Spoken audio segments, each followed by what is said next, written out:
Welcome to Excel for Cybersecurity Professionals.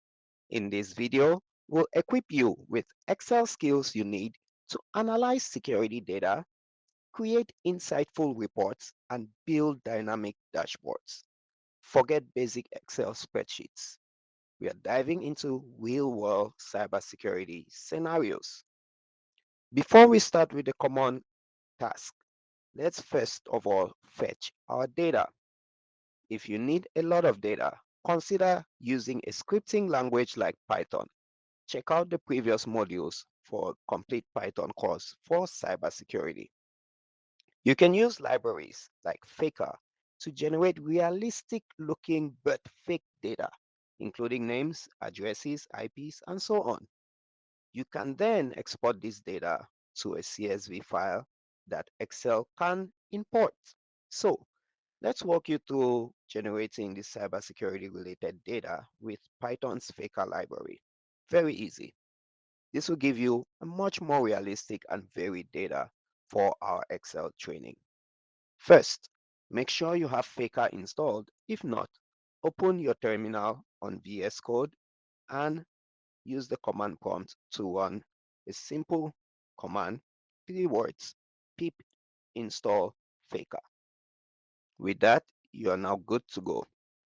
Here's a Python script to generate the data. On the first line, we have from Faker import Faker with a capital F. This imports the Faker class. Within our script, we have fake equal to Faker, which creates a Faker object, which you'll use to generate data. Our functions include generate firewall log, generate vulnerability data, and generate threat intel. These functions generate the different types of data. They use fake methods from our class, like fake.ip version 4 and fake.hostname, and so on and so forth. These create realistic but fake data.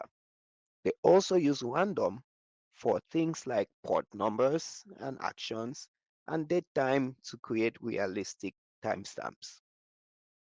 CSV writing is where the code is then going to open up our CSV file in a write mode, W that is.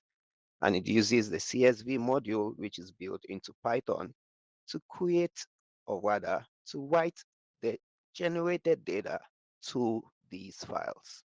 The first row usually writes the header row or the column names. Now, the number of entries is determined by the input in our functions. The script now takes that number of entries you want to create as an argument.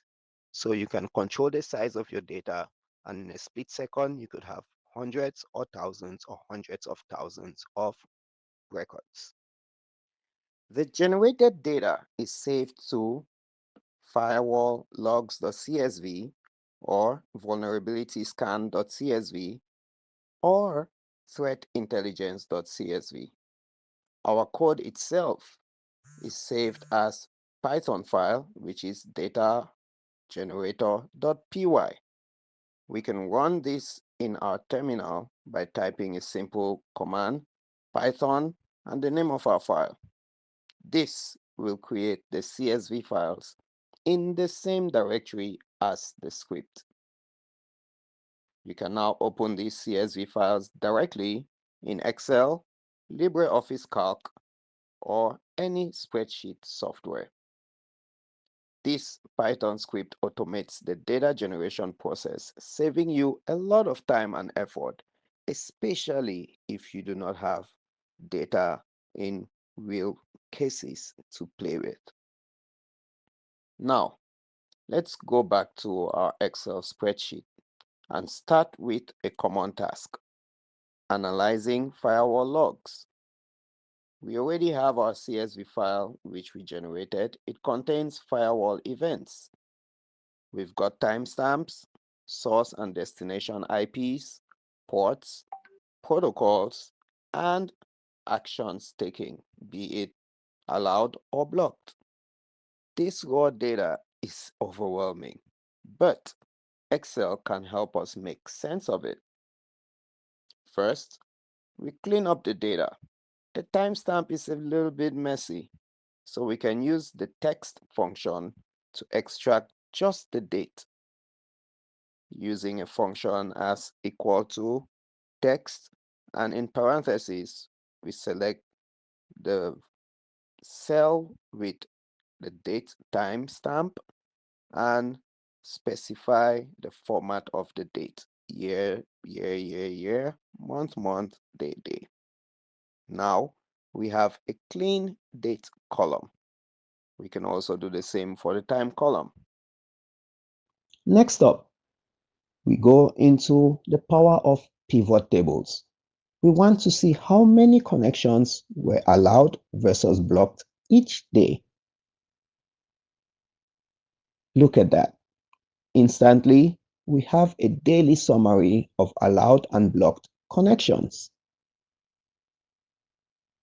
Next up, let's visualize our data in a graph or chart. We select the pivot table data and insert a clustered column chart. That's much better. Now, we can easily see trends over time, and a sudden spike in blocked connections will definitely warrant an investigation. Moving on, let's move on to the vulnerability scanning data. We proceed to import that data, which we generated earlier, and we can prioritize patching efforts. For instance, we'll be using conditional formatting in this case. So we can use conditional formatting to highlight critical vulnerabilities. Select the severity column, go to the conditional formatting, and choose highlight cell rules. We can set it up to be greater than a particular number, say 5 or 7. So we highlight the vulnerabilities that are severe based on that score, maybe in red, blue, green, whichever color you use or choose. Now, the critical variables jump out at us every time we look at a spreadsheet. Now, let's move on to COUNTIFS. We can use this COUNTIFS function to count vulnerabilities by severity and also maybe operating system. So a simple computation like COUNTIFS, you select the entire column, say B would be B column B, that is. Choose Windows, and for D column D, you say it should be greater than 7 or 5 or 3. This tells us how many critical Windows vulnerabilities we have. Now, let's combine these insights into a dashboard. We'll copy our charts and key metrics here. We then add slicers to filter the data interactively. And now we have a dynamic dashboard that allows us to drill down into the data. Finally, let's integrate threat intelligence. We can use the VLOOKUP function to check if our internal IP addresses are associated with any known threats. So we use VLOOKUP, select the cell, and point it to the sheet we're looking at, select the columns in that sheet, and maybe set true or false if we want it to be exact or not. This definitely helps us identify potential compromises. That's indicators of compromise, IOC. So that's just a glimpse of what you can do with Excel for cybersecurity.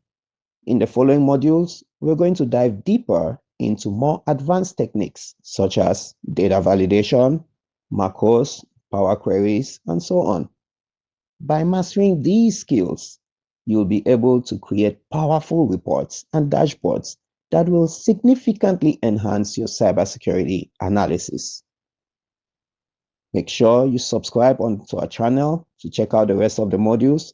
Like this video so that the YouTube algorithm will recommend it to your peers. And remember to share it with others. This is Vitus DK, and you already know.